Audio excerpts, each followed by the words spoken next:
Öz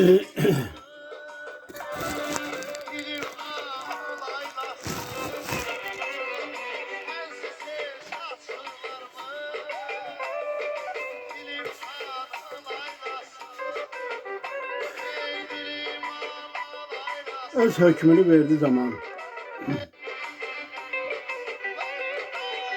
Öz hökmünü verdi zaman. Azad oldu yurdum yuvam. Üstümüzden öttü duman. Yağı düşman oldu bir an. Geri döndü ellerimiz. Gözün aydın Azerbaycan. Qəti tam qələbə çaldıq. Xankəndinə bayraq sancdıq. Torpaqları geri aldıq. Haylara vəlvələ saldıq. İşğalçıları qovladıq. Gözün aydın Azərbaycan. Oxum yaydan çıxıb süzdü. Şəhidlər canımı üzdü.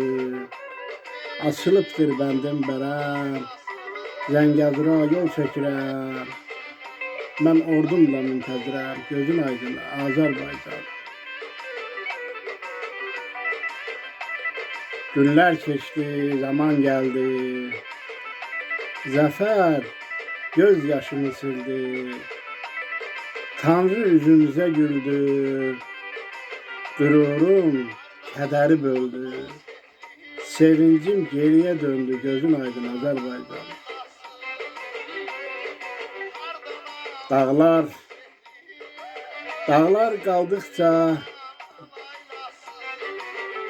qaldıqca darda, millət döndü cənnət yurda. Onu tapşırdıq Bozqurda, Firəng hürdü orada burada.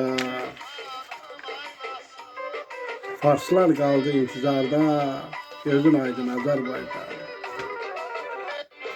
Xalqın ürəyində kədər, vermədik şəhidlər hədər. Ürəyindən keçdi nələr, hər gün gələndə şad xəbər. Sevinc artdı, getdi kədər. Gözün aydın Azərbaycan. 3 ilin yola salmışıq. Qəmi qəmə calasaq da, hər il zəfərin anmışıq. Xoş günlərin yada salıb, qəmdən çox sevinç tapmışıq. Gözün aydın Azərbaycan.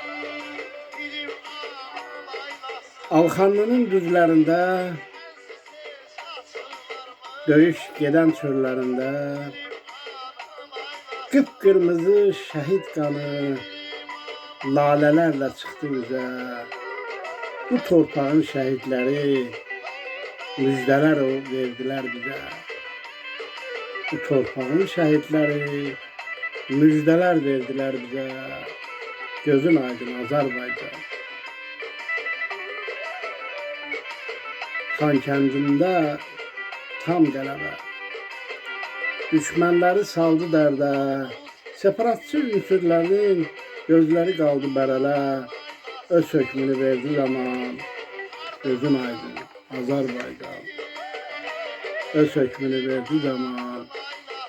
Gözün aydın Azərbaycan. Diqqətinizə görə minnətdaram.